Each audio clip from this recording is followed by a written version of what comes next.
माजी गृहमंत्री अनिल देशमुख यांच्या गाडीवरती दगडफेक झाली. सभा आटोपून परत येताना देशमुखांच्या वाहनावर ही दगडफेक झाली.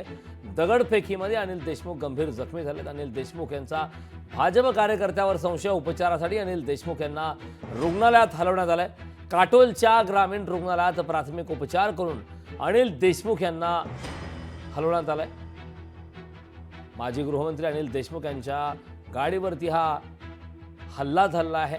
अज्ञातांच्या माध्यमातून हा हल्ला करण्यात आल्याची माहिती मिळते. रुग्णालयातली देखील दृश्य आपण लोकशाही मराठीवरती पाहतो. अनिल देशमुख यांनी मात्र भाजप कार्यकर्त्यांवरती आरोप केला. एकीकडे प्रचाराच्या तोफा आज थंडावलेल्या आहेत. त्यानंतर महाराष्ट्रभरात खरं तर आज दिवसभरात ठिकठिकाणी सांगता सभेचं आयोजन करण्यात आलं होतं. तर अनिल देशमुख हे देखील सांगता सभा आटोपून परतत असताना त्यांच्यावरती हा हल्ला झाला.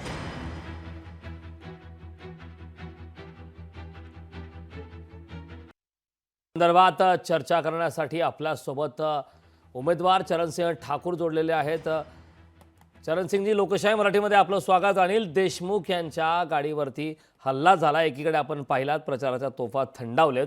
मतदानासाठी अवघे काही तास शिल्लक असताना ही घटना घडली आहे. या हल्ल्यावरती आपली नेमकी काय प्रतिक्रिया आहे? साहेब, मी नम्रपणे आपल्याला नमूद करू इच्छितो की हा हमला वगैरे नाही आहे. त्यांनी केलेली स्टॅन्डबाजी आहे. नरखेडमध्ये त्यांनी प्रोसेशन काढलेलं होतं. तिथं 50 लोकही त्यांच्या प्रोसेशन मध्ये नव्हते. म्हणून त्या ठिकाणी हार डोळ्यासमोर पाहून त्यांनी हे केलेली स्टंटबाजी आहे. आणि माझी विनंती आहे पोलीस महासंचालकाला की इमिजिएट त्यांनी हे केलेला प्रकार लवकरात लवकर जनतेसमोर उघड करावा आणि याची सखोल चौकशी करून त्या ठिकाणी खऱ्याचं खरं आणि खोट्याचं खोटं समोर आणावं. नक्कीच. चरणसिंहजी, मात्र एक प्रश्न वारंवार उपस्थित करण्यात येतोय की आताच महाविकास आघाडीच्या नेत्यांच्या काही प्रतिक्रिया देखील आल्या आहेत की इतक्या मोठ्या प्रमाणे अशा घटना घडत आहेत, हल्ले होत आहेत, राज्यात कायदा सुव्यवस्थेचा प्रश्न निर्माण झालाय, गृह खात्याचं हे अपयश आहे, असं महाविकास आघाडीच्या नेत्यांचं म्हणणं आहे. आपली त्यावरती काय प्रतिक्रिया आहे? महाविकास आघाडी किंवा सरकारच्या याच्यामध्ये बोलणार आहे. महाविकास आघाडीवरला खोट्या बोलण्याशिवाय दुसरं कामच नाही आहे सर. समजलं की नाही? मात्र हा हल्ला जो झालेला आहे त्यावरती अनिल देशमुख यांनी एक आरोप केलाय की भाजप कार्यकर्त्यांवरती त्यांचा संशय असल्याचं त्यांनी म्हटलंय. काय यावरती सांगाल आपण नेमकं? नाही, आमच्या पक्षाचं ते धोरण नाही आहे. आमच्या पक्षा हल्ले करणं हा आमच्या याच्यावरच नाही आहे. ते संस्कृतीचा भाग आहे आमचा. समजले की नाही? अशा प्रकारचे कृत्य करणं आमच्या पक्षाच्या संस्कृतीमध्ये नाही आहे.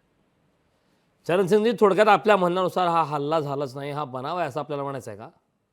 बिलकुल बनाव आहे. 100% बनाव आहे. अपयश समोर डोळ्यासमोर दिसून राहिलेला आहे. लोकांचा प्रतिसाद मिळत नाही आहे. 20 वर्षामध्ये निर्वाचन क्षेत्रामध्ये काही केलं नाही आहे. म्हणून आता खूप बदनामी होईल आणि त्यांच्या पक्ष नेतृत्वासमोर त्यांची नाचक्की होईल. म्हणून हा त्यांनी केलेला प्रकार आहे सर.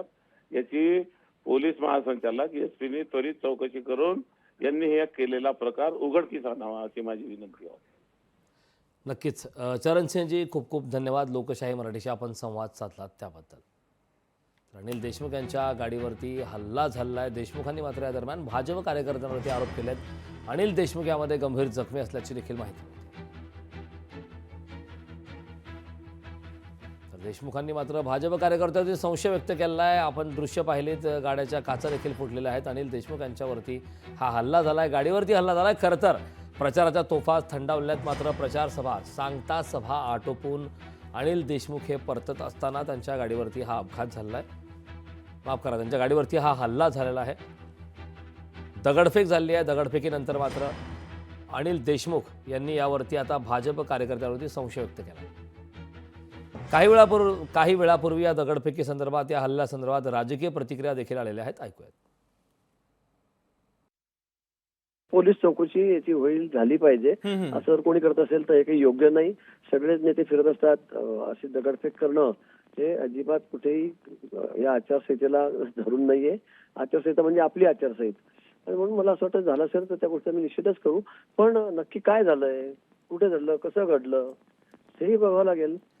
चौकशी होण्याआधी, शहानिशी होण्याआधी भाजपला टार्गेट करायचं हा कुठला प्रकार आहे? नाही तर मग आम्ही पण असं म्हणू किंवा तुमची स्टंटबाजी आहे म्हणून. लोकशाही मराठी ऐका, पहा, जागरूक रहा.